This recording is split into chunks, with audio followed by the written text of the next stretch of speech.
Hey guys, welcome back to my channel. Today we are reviewing The Iron Claw, which tells the true story of the Von Erich brothers and their journey into wrestling and their very complex relationship with their father figure. Now, the story of the Von Erich brothers, and specifically Kevin Von Erich, was something I was entirely unfamiliar with. I'm not very into wrestling, not very exposed to that world. And it wasn't until the film came out and started to get a lot of press and exposure that I suddenly became a bit more aware of who these people were and the tragedy that surrounded their life, to the point where these brothers actually believed that their family was cursed. And I think it was such an interesting film and such an interesting story to tell.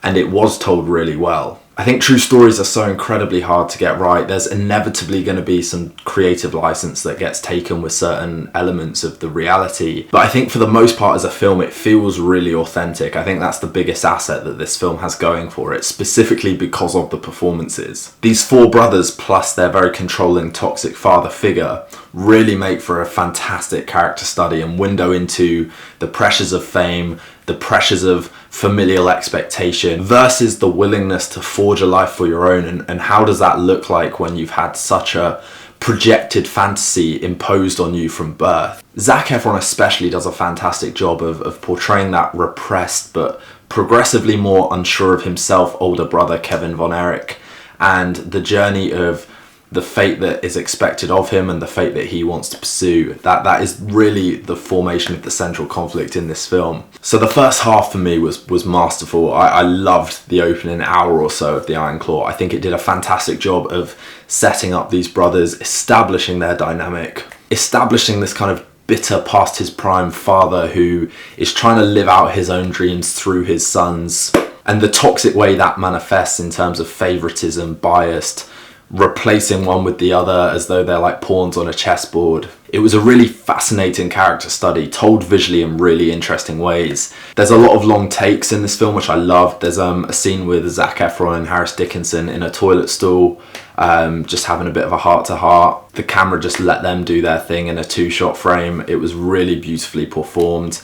And there's a lot of those moments in this film where visually you're just allowed to immerse yourself in a shot and an atmosphere for a bit longer than you would normally. And there's one technique that the cinematographer did quite a lot in this film, which was like a slow zoom. We'd start on a wide frame with a bunch of characters and you'd slowly zoom in to focus on one and one character's reaction to a certain moment. And there were two perfect examples of this, if I can remember rightly. One in the locker room after a big wrestling match with the brothers, and that is where the father goes to give him a pep talk and basically sidelines Zac Efron's character and puts Harris Dickinson's brother on the pedestal, basically replacing one of his sons with another to be the front runner. And the camera is over the father's shoulder looking down on these boys, which was just really emphatic of the mood. And the camera slowly zooms in on Zac Efron as this long couple of minute take unfolds, just to show his rejection, to show his dejected sense of being sidelined and cast aside.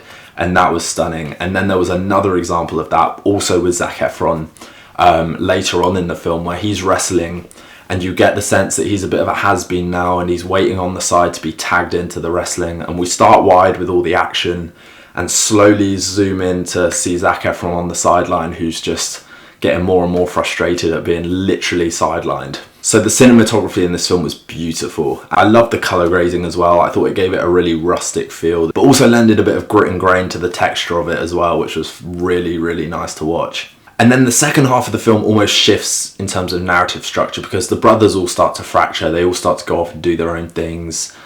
Different brothers get put on the centre stage of the wrestling circuit.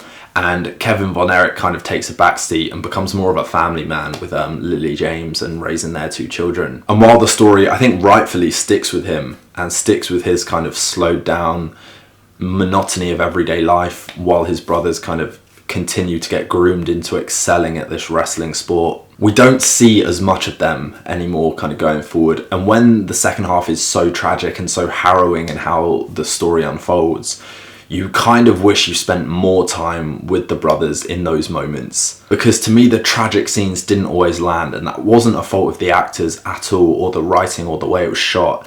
It was just the fact that we hadn't spent as much screen time as I think we needed to with their journeys to really sell the emotional impact of that. They felt more like plot points in Zac Efron's character arc rather than important events in and of their own right. And it all kind of builds to a final scene, the final scene which I absolutely adored, between Zac Efron and his children, kind of simulating this family dynamic but also breaking the cycle of what their family used to be versus what it is now. Very understated, very nuanced. Zac Efron's performance was spot on, but there was a scene before that did take me out of the immersion of the film, and I know exactly why they put the scene in. It felt like a deliberate act of closure, a deliberate tribute and homage to these brothers and to the sacrifices that they had to kind of go through and the struggles and turmoil that their family life really was. I think in theory the scene works, but in execution and in the context of where it appears in the film, it just didn't really work for me. But luckily the final scene really did bring it back and just really did feel like that dramatic thud that we needed. All the actors do a stunning job. All of the brothers are absolutely superb. The father figure is the right level of imposing and controlling without being downright nasty. I do wish we got more from Lily James. I feel like she's kind of the typical supportive wife, domestic figure who kind of gets phased out. So I wish we got a bit more of her, particularly as an outsider joining this family. And the same goes for the mum. I really kind of wish we'd had more of her, because she was a really interesting character, really subtle in her portrayal. And the film kind of portrays her in quite a nonchalant, indifferent way. But the performance was great, and it would have just been nice to have seen a bit more of that dynamic, both with her kind of husband and the way he treats his sons versus the way she treats her sons. It would have been nice to have had that kind of counterbalance to really look into. So overall, guys, The Iron Claw is stunning, really well worth a watch. Despite a patchy, slightly unfocused narrative in the second half, it really does pull together for the finale, and the performances really carry you through despite the narrative structure feeling a bit all over the place at times. And the first half is really, really strong stuff. Stunning cinematography, really well edited, fantastic color grading, and as I said, it's the performances that really keep you hooked. So if you have seen The Iron Claw, do drop a comment below and let me know your thoughts. Please also consider liking and subscribing. That's always a huge help for me. And in the meantime, we'll see you for the next vid.